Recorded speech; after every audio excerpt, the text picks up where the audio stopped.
Mulai tahun ini kita sudah membahas topik seri mengenai peperangan.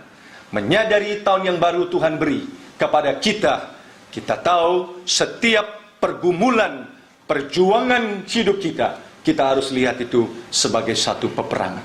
Sebab iblis tidak pernah tinggal diam dan tidak menggunakan berbagai metode menyerang setiap hidup kita dengan semangat dan dengan giat. Bagaimana kita bisa berjuang menang jikalau kita tidak melawannya juga dengan spirit sebagai seorang laskar Kristus. So sekalian 4 seri khotbah itu sudah kita selesaikan. Nah, hari ini saya akan ambil kembali tema khotbah Keluaran yang kita sudah tinggalkan di tahun yang lalu, berhenti sampai di pasalnya yang ke-22, dan kita akan teruskan kembali selesai supaya seri khotbah Kitab Keluaran kita akan selesaikan. Mari kita buka Keluaran pasal yang ke-23.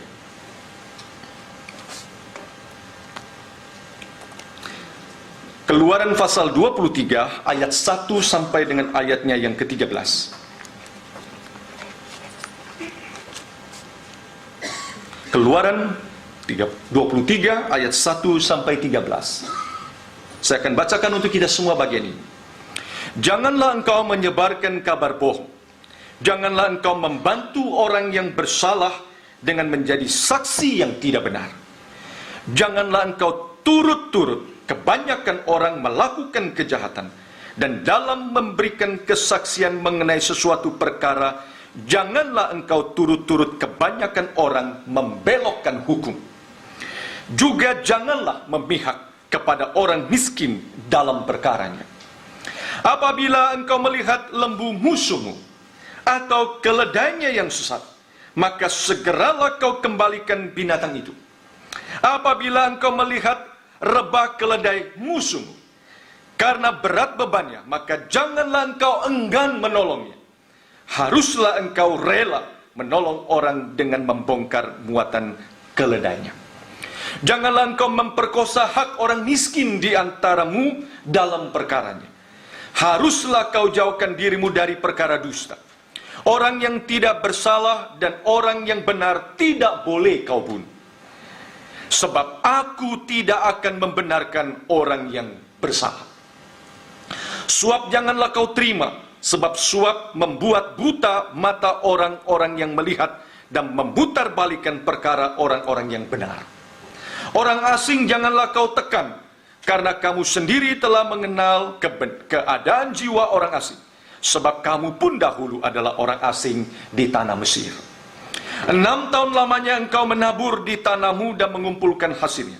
Tetapi pada tahun ke-7 haruslah engkau membiarkan dan meninggalkannya begitu saja, supaya orang miskin di antara bangsamu dapat makan, dan apa yang ditinggalkan mereka harus dibiarkan dimakan binatang hutan. Demikian juga kau lakukan dengan kebun anggurmu dan kebun zaitun. 6 hari lamanya engkau melakukan pekerjaanmu, tetapi pada hari ke-7 haruslah engkau berhenti, supaya lembu dan keledaimu tidak bekerja, dan supaya anak budakmu perempuan dan anak asing, orang asing, melepaskan lelah. Dan dalam segala hal yang kufirmankan kepadamu, haruslah kau berawas-awas. Nama Allah lain janganlah kau panggil, janganlah nama itu kedengaran dari mulutmu. Sampai demikian jauh pembacaan firman Tuhan. Saudara sekalian, kalau kita lihat urutan setelah Tuhan memberikan 10 hukum sebagai satu perjanjian yang umat Israel yang dibawa keluar dari perbudakan Mesir ditemukan oleh Tuhan di gunung itu. Mereka jadi umat Tuhan dan mereka mengatakan, betul Tuhan, aku umatmu dan engkau Allahku selama-lamanya. Maka Allah yang sudah membebaskan itu dari perbudakan menyatakan siapa dia dengan kesimpulan dari 10 hukum itu. Dan 10 hukum itu sampai ke dalam perjanjian baru hanya diberikan kesimpulan cuma 2. 1, kasihilah Tuhan Allahmu dengan segenap hatimu, segenap akal budimu, dengan segenap kekuatanmu, dengan segenap apa yang kita miliki.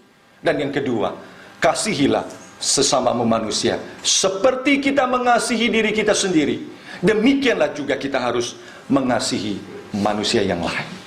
Saudara sekalian, lalu sesudah itu ke-10 hukum ini dijabarkan satu persatu di dalam Keluaran pasalnya yang ke-21. Bagaimana kita memperhatikan hak budak, bagaimana kita itu memperhatikan nyawa orang lain, bagaimana kita itu memperhatikan harta benda milik orang lain. Semua itu hal-hal yang penting luar biasa. Tetapi saudara sekalian, hal-hal yang berkaitan dengan hidup, hal yang berkaitan dengan harta benda orang, sesuatu yang kelihatan,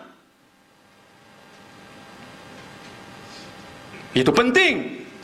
Tetapi bagaimana dengan hal yang kecil dan nampaknya sepele dan tidak kelihatan, berkaitan dengan soal bagaimana kata-kata keluar dari mulut kita. Itulah sebabnya saudara sekalian, di dalam Keluaran pasal yang ke-23 ini berbicara soal perkataan. Mari kita lihat kembali bagian ini. Bagian ini singkat dan simple, tetapi sekaligus mencakup hal yang personal, private, itu yang di depan. Janganlah engkau menyebarkan kabar bohong. Lalu kemudian kalimat selanjutnya itu berbicara mengenai hal yang kita katakan di dalam pengadilan, in court. Jadi ini bicara soal bukan saja keadilan di dalam hukum, tapi ini juga berbicara soal masalah keadilan dan kebenaran di dalam perkataan kita sehari-hari. Di rumah kita, di mana saja kita berada. Kadang-kadang kalimat yang keluar, khususnya dalam bahasa modern kita, gosip yang nampaknya sepele, itu tidaklah sepele di mata Tuhan. Maka kita akan bicara akan hal ini, saudara sekalian. Sherry Snelling, seorang jurnalis, menulis di dalam majalah Forbes, atau Forbes lah, lebih gampang ya. Majalah Forbes, saudara, dan judulnya adalah The Danger of Social Media. Ada beberapa hal yang diangkat. Ya, dia mengatakan sosial media itu adalah satu tempat di mana kita harus berhati-hati sebagai orang-orang yang bermain di dalamnya. Terlalu banyak hal yang baik di dalamnya, tetapi ada banyak hal yang perlu kita hati-hati. Dia bicara dangersnya. Salah satu dangersnya adalah di dalam sosial media nampaknya kita menemukan kurang adanya kesopanan orang di dalam sosial media. Salah satu hal yang sangat berbahaya adalah kita bisa diefek secara emosional di dalam sosial media, sebab banyak orang bisa di dalam sosial media mengomentari sesuatu di luar dari batas kesopanan. Itu salah satu danger yang muncul. Yang kedua yang menarik, dia mengatakan adalah gossip is a natural human instinct. Gossip is a natural human instinct. Itu kalimat daripada Sherry Snelling yang sangat menarik sekali. Jadi manusia yang berdosa itu menjadikan gosip itu sudah menjadi naluri yang biasa saja. Sesuatu yang kita anggap seperti minum air, makan nasi, yang seolah-olah menjadi kebutuhan sehari-hari.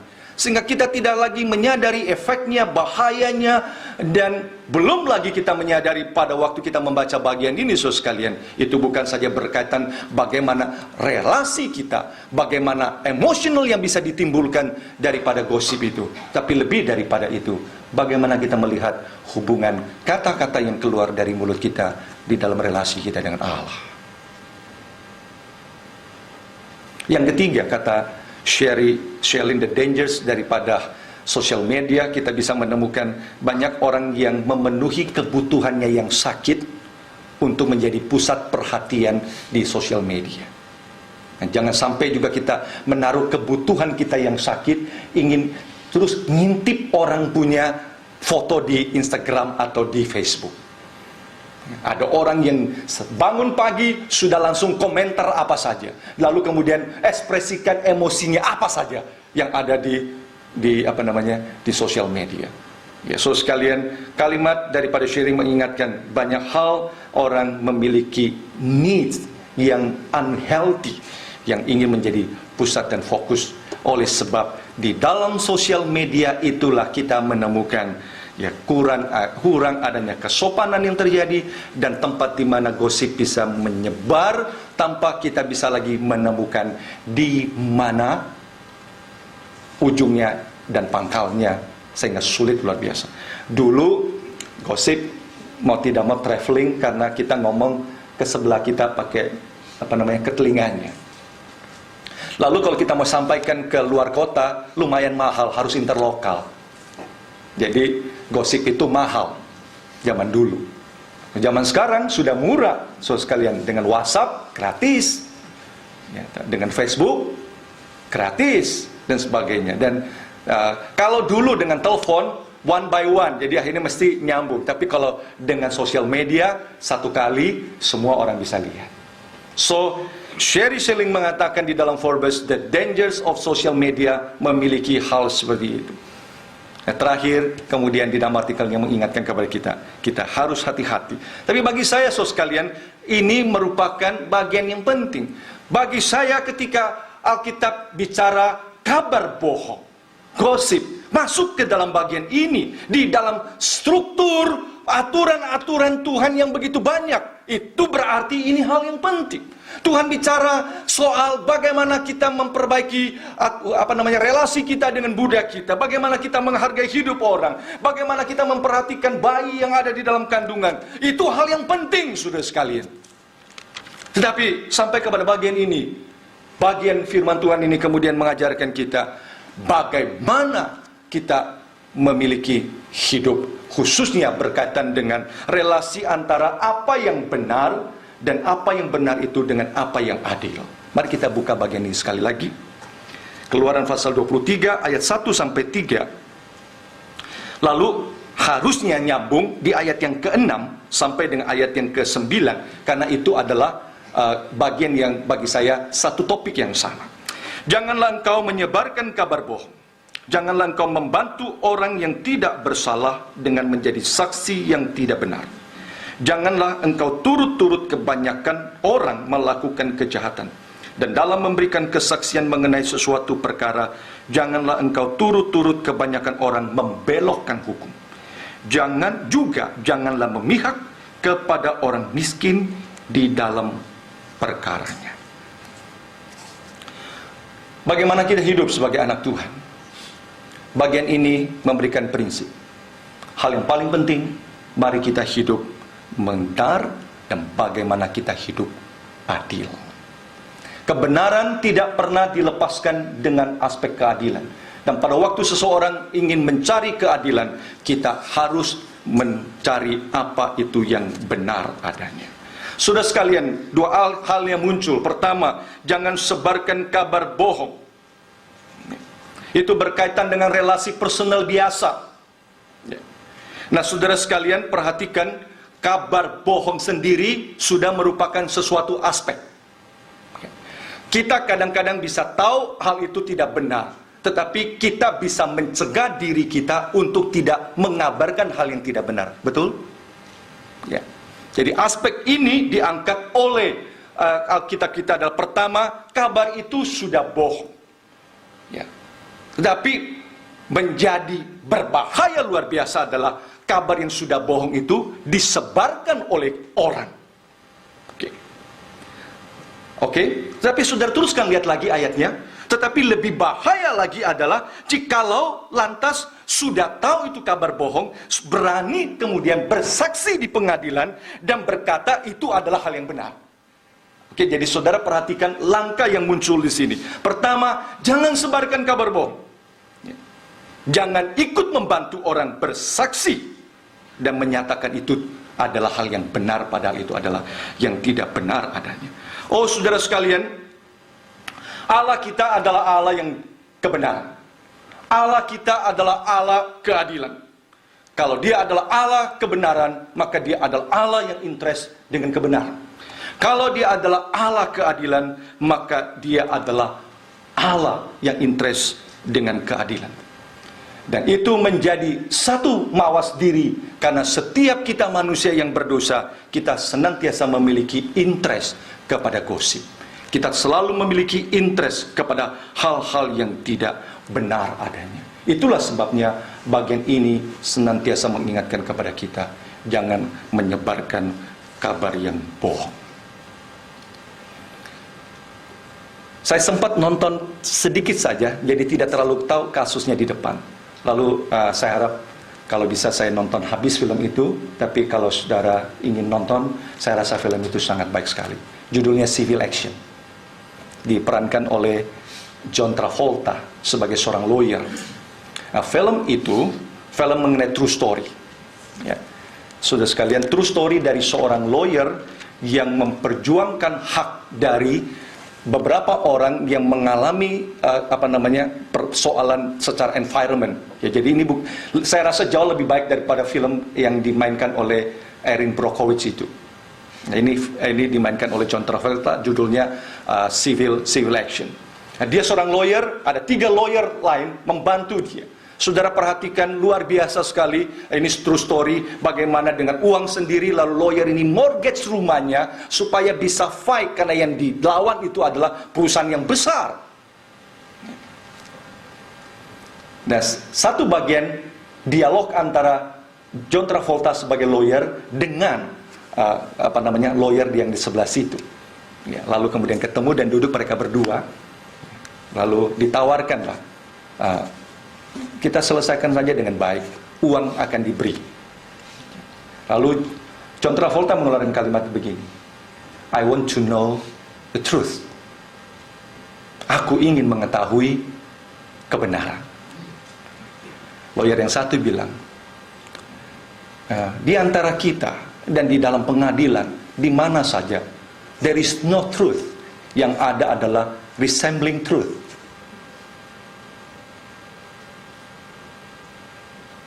Oke, dengarkan. Kalimat itu bagi saya sangat menarik, luar biasa. Tidak ada yang namanya kebenaran. Yang ada adalah resembling truth. Yang mirip dengan kebenaran. Jadi, dia teruskan. Di pengadilan, yang ada adalah kita berdua menyusun story dan ceritanya, maka itu menjadi kebenaran. Sehingga pada waktu Yesus ditangkap, berhadapan kepada Pilatus, dan Yesus mengeluarkan kalimat itu, soal dirinya adalah kebenaran. Pilatus langsung ketawa dan tertawa. Apa itu kebenaran? Sebab bagi dia yang benar adalah sesuatu yang saya bisa rekayasa di dalam pengadilan sehingga itu menjadi kebenaran. Sesuatu yang saya bisa ceritakan, itulah yang menjadi kebenaran. Saudara sekalian, di dalam dunia politik kita mengetahui itu sebagai satu propaganda. Sehingga Hitler pernah mengeluarkan satu kalimat seperti ini. Hitler mengatakan, kalau you mau bohong, bohonglah yang besar. Dan bohonglah terus menerus, lama-lama menjadi kebenaran. Itu yang disebut dengan propaganda di dalam politik. Hitler berkata itu, kalau you mau bohong, jangan kecil-kecil, besar, and say it frequently, and people will believe it. Tetapi di dalam firman Tuhan, di dalam hidup kita, kita tidak berbicara itu. Kita berbicara seperti yang Yesus katakan, yang ya katakan ya, yang tidak katakan tidak. Di luar daripada itu bukanlah kebenaran yang diberikan oleh Bapamu yang di surga adanya. Saudara sekalian, hidup sebagai anak Tuhan, hidup yang benar dan adil di dalam relasi kita dengan perkataan kita. Dan jangan pikir perkataan itu tidak bisa mendatangkan efek yang merugikan orang. Maka selain firman Tuhan mengatakan jangan sebarkan bohong, sekaligus di belakangnya dikaitkan dengan aspek kita bawa itu ke pengadilan. Mungkin pada waktu kita berada di pengadilan dan kita dituntut di tengah pengadilan membicarakan apa adanya, saya percaya kita akan sedikit takut untuk menyatakan sesuatu yang bohong. Sebab itu pengadilan. Ada konsekuensinya dari apa yang kita katakan tidak benar di pengadilan. Dan kita mungkin lebih hati-hati di situ. Tapi kadang-kadang saudara sekalian, di dalam hidup kita sehari-hari, ketika itu bukan pengadilan, di dalam rumah kita, di sofa kita berada, di tengah komputer kita berada, atau kita cuma chatting dengan orang lain, kadang-kadang kita tidak melihat aspek ini menjadi hal yang penting dan serius adanya. Mari kita perhatikan terjemahan yang selanjutnya di dalam ayat yang ke-1, saudara sekalian. Janganlah engkau menyebarkan kata bohong, janganlah engkau membantu orang yang bersalah menjadi saksi yang tidak benar. Terjemahan Indonesia memakai kata menjadi saksi yang tidak benar. Di dalam bahasa Inggris lebih baik diterjemahkan menjadi malicious witness. Malicious witness. Nah, kata malicious itu berarti bukan saja saksi apa yang dikatakan tidak benar, tetapi ada hati yang buruk, ada lidah yang bercabang, dan ada perkataan yang bohong yang keluar dari dalamnya. Dengan demikian, saudara sekalian, kita bisa menyaksikan setiap perkataan bohong yang keluar, itu adalah satu perkataan yang mengandung unsur kita ingin menyampaikan sesuatu apa yang kita mau orang itu dengar saja. Kita hanya ingin mempercayai apa yang kita mau percaya saja. Itulah sebabnya, saudara sekalian, bagian ini mengingatkan hati-hati mengenai akan hal itu. Kedua yang menarik adalah kata bohong itu boleh diterjemahkan empty. Kata itu yang dipakai. Maka kata empty itu berarti di sini yang disebut dengan bohong itu berarti kita mengeluarkan satu kata-kata yang tidak mengandung bukti di dalamnya. Oke, jadi ini dua aspek yang muncul. Jadi pada waktu Alkitab mengatakan jangan sebarkan yang bohong, jangan keluarkan hal yang malicious, itu memiliki dua aspek ini. Pertama, ada aspek motivasi. Ada aspek ketidakbenaran dari diri kita menyampaikan sesuatu. Itu bukan sekedar keluar begitu saja, tetapi mengandung unsur supaya kita ingin orang itu mendengarkan apa yang kita mau dia dengarkan. Kedua, di dalamnya ada unsur kata-kata yang kita keluarkan tidak memiliki dasar bukti yang ada. Jangan sebarkan. Dengan kata lain, pada waktu kita terima sesuatu, kita mesti memikirkannya. Apakah ada buktinya? Ada dasarnya? Walaupun kita mungkin bisa tahu itu ada benarnya, tetapi engkau dan saya mempunyai hak untuk bisa tidak menyebarkannya. Nah, saudara sekalian, why? Kita teruskan ke dalam bagian selanjutnya. Keluaran pasalnya yang ke-6 sampai 9.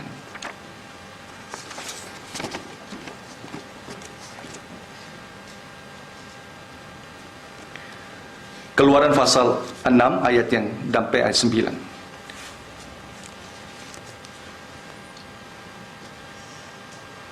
Janganlah engkau memperkosa hak orang miskin di antaramu dalam perkaranya. Haruslah kau jauhkan dirimu dari perkara dusta. Orang-orang yang bersalah dan orang-orang yang tidak benar tidak boleh kau bunuh, sebab aku tidak akan membenarkan orang-orang yang bersalah.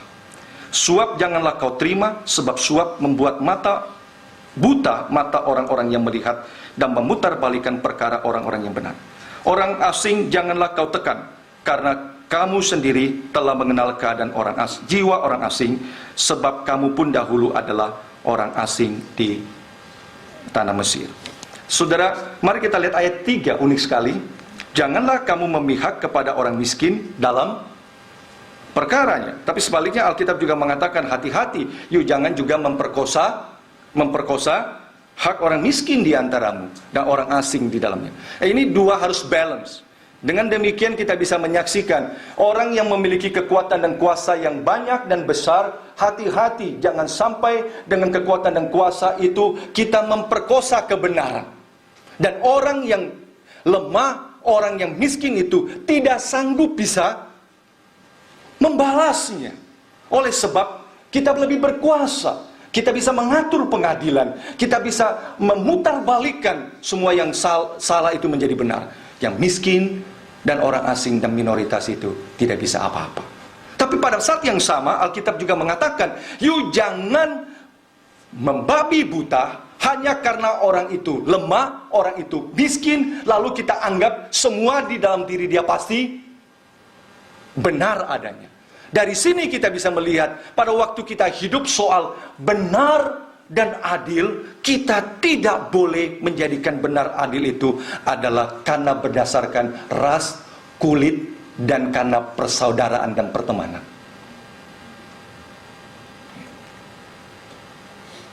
Seringkali ini kita mungkin lihat terjadi, bukan, di dalam society kita, khususnya di Amerika.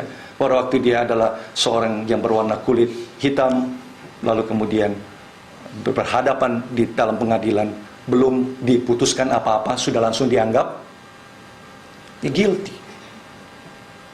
karena ras tertentu. Dan sebaliknya juga kita pikir kalau dia ditekan oleh orang yang kaya dan sebagainya, berarti bisa jadi dia yang salah. Maka Alkitab juga mengingatkan di sini, luar biasa. Alkitab bilang bukan karena dia miskin otomatis dia benar, bukan karena dia kaya otomatis dia salah. Maka hidup adil dan benar, saudara sekalian, haruslah satu hidup dan bukti kita sebagai anak-anak Tuhan melampaui soal ras, kedudukan, siapapun dia. Kedua, saudara sekalian, kita bisa lihat Alkitab juga mengingatkan kepada kita soal kalau kita memiliki kekuatan, kemampuan untuk menjudge dan memutuskan sesuatu soal adil dan benar. Bagi orang Kristen yang menjadi hakim, bagi orang Kristen yang menjadi lawyer, mungkin akan menjadi godaan yang besar memutarbalikkan yang benar dan adil karena suap diterima oleh seseorang. Jadi ayatnya yang ke-8-9 posisi berbalik, yaitu kepada mereka yang sanggup bisa memutuskan ini benar, ini adil. Tuhan juga mengingatkan kepada mereka. Bagi para hakim dan bagi para lawyer, berhati-hati baik-baik. Dan sangat menarik sekali bagian firman Tuhan ini bicara mengenai suap. Ya, suap itu selalu membutakan mata orang. Bribery itu selalu membutakan mata orang. Ya. Saudara bisa perhatikan, korupsi itu pasti membutakan mata orang. Ya. Saudara sekalian, apapun yang kita alami pada waktu kita berjalan, ini benar dan adil, mungkin engkau dan saya tidak mendapatkan benefit secara finansial. Mari kita belajar untuk mengatakan itu bukan yang paling penting dan segala-galanya. Kenapa, saudara sekalian? Bagi saya ayat yang ke-7 paling terakhir itulah yang paling penting dari bagian ini. Kita akan baca sama-sama. Haruslah kau jauhkan darimu perkara dusta, orang yang tidak bersalah dan orang yang benar tidak boleh kau bunuh. Kalimat selanjutnya kita baca, ini merupakan poin yang paling penting. 1, 2, ya. Sebab aku tidak akan membenarkan orang yang bersalah.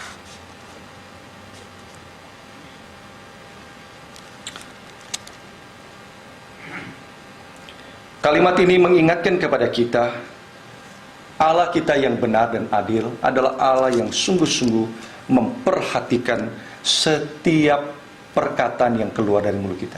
Mari mulai dari hari ini sebagai anak-anak Tuhan kita selalu jaga diri dan waspada. Yesus ingatkan apa yang dikatakan di bawah rumah yang tidak didengar oleh orang lain akan dikabarkan dan diberitakan di atap rumah. Apa yang sesuatu yang disembunyikan oleh seseorang akan dibukakan. Apa yang tidak benar tidak akan pernah didiamkan oleh Tuhan. Maka ayat ini selalu mengingatkan kepada kita, setiap perkataan kita, tindakan kita, kita harus hidup benar dan menegakkan keadilan. Sebab Allah kita adalah Allah yang menuntut hal itu menjadi karakter hidup kita, sebab Dia bersifat seperti itu.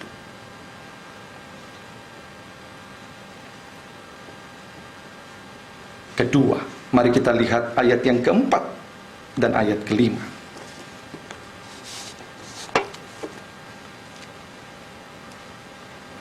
Baca sama-sama yuk. 1, 2, ya. Apabila engkau melihat lembu musuhmu atau keledainya yang sesat, maka segeralah kau kembalikan binatang itu. Apabila engkau melihat rebah keledai musuhmu karena berat bebannya, maka janganlah engkau enggan menolongnya. Haruslah engkau rela menolong dia dengan membongkar muatan keledai. Dua ayat ini sisip. Di tengah, jangan berkata bohong.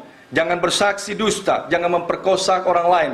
Di tengah sisipan di mana kita itu hidup adil dan benar. Tetapi kalau engkau dan saya, kita balik posisinya. Kita bukan yang menyebarkan kabar bohong.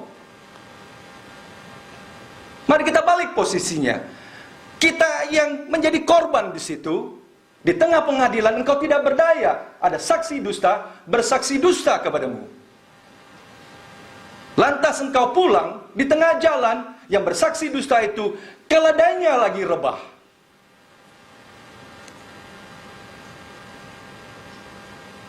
Tolong nggak? Tolongkah?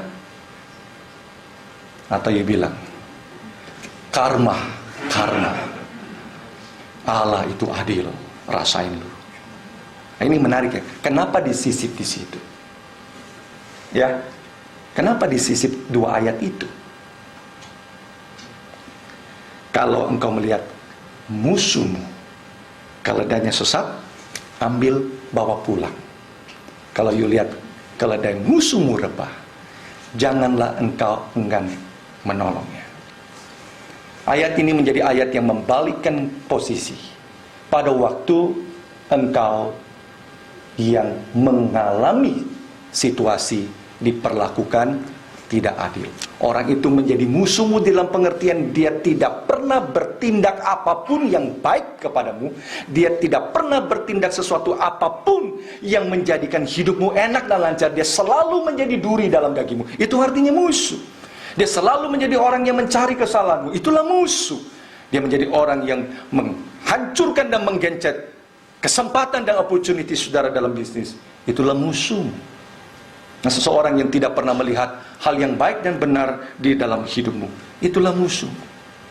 Maka ayat ini bagi saya menjadi satu ayat yang indah luar biasa. Orang yang selalu menuntut benar dan adil bisa jadi terlalu kaku dalam hidupnya, sehingga kita tidak memiliki hati yang generous. Tuhan panggil kita hidup benar, adil. Semua perkataan yang ada dalam mulut kita, mari kita keluarkan dengan benar, dengan adil. Tapi pada saat yang sama, pada waktu engkau menerima setiap kalimat yang tidak benar, hal-hal yang membuat kita itu diperlakukan dengan tidak adil, kita dipanggil hidup di dalam anugerah dan kemurahan.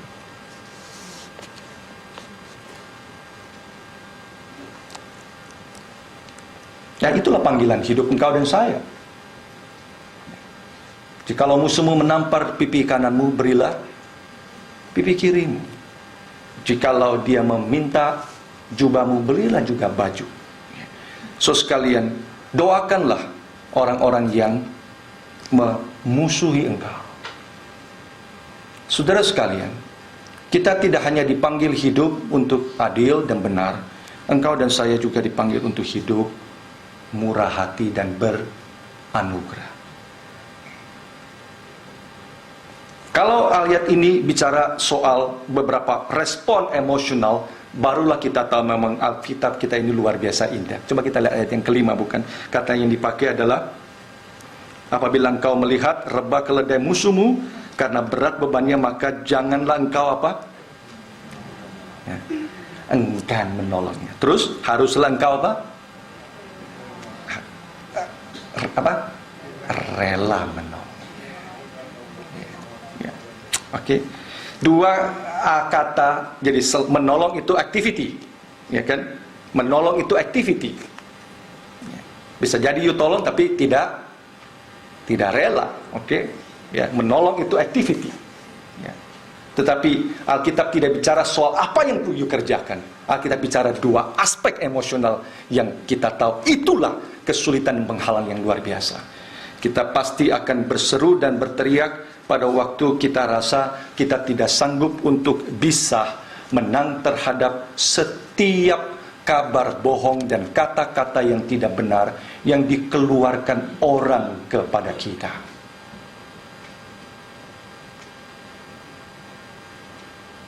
Pada saat seperti itu, saudara sekalian, ada orang-orang yang pernah melakukan sesuatu yang tidak baik kepadamu, kita dipanggil hidup beranugerah, murah hati kepada mereka.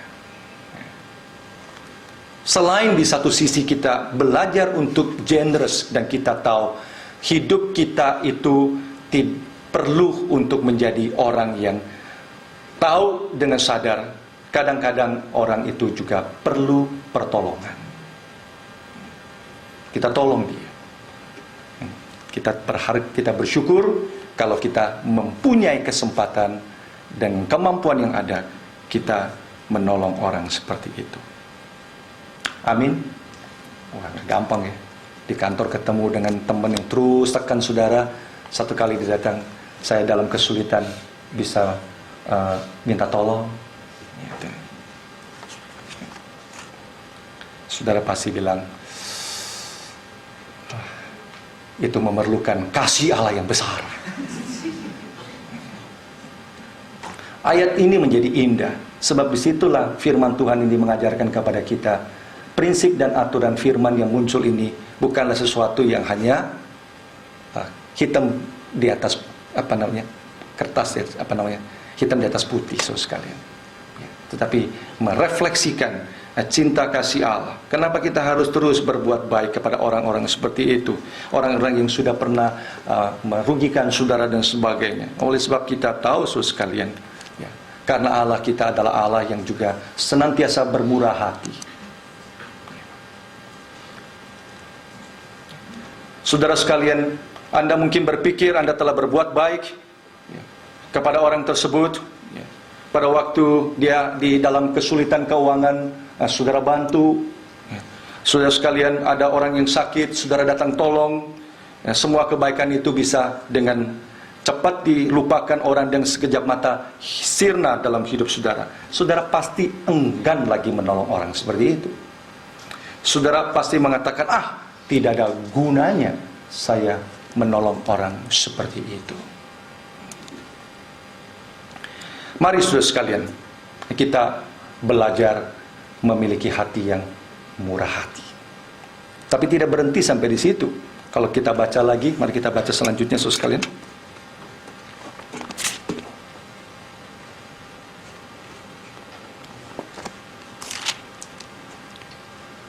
Ayat 10 sampai dengan ayat 13.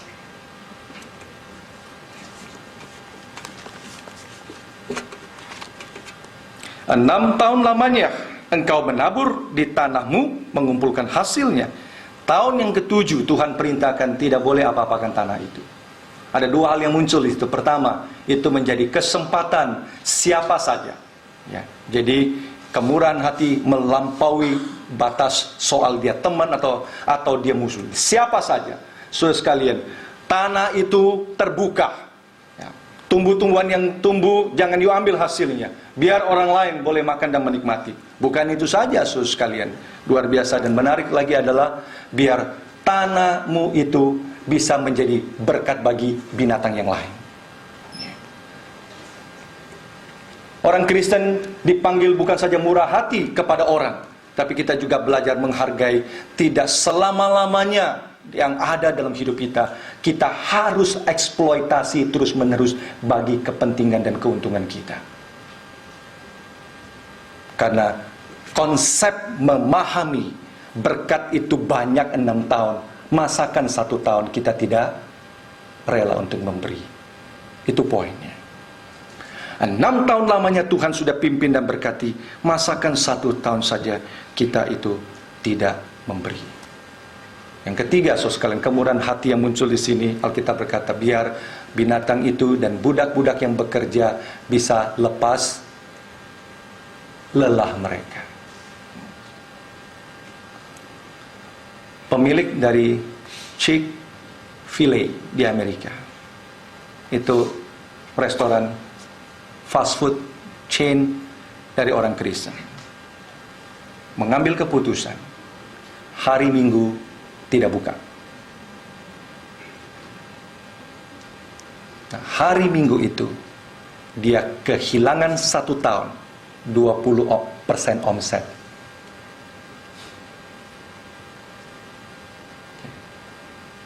hari Minggu itu 20% omset.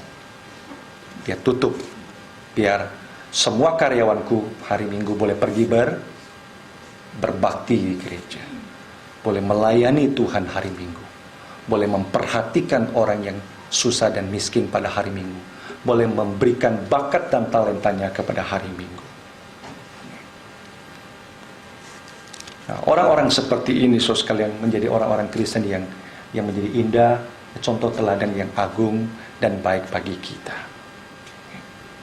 Maka Keluaran 23 adalah bagian yang bagi saya indah dan simpel, bicara soal apa buktinya, apa cirinya kalau kita menjadi anak Tuhan dan milik Tuhan dalam hidup ini. Kiranya kita menghampiri meja perjamuan hari ini dengan hati yang seperti ini adanya. Mari kita berdoa.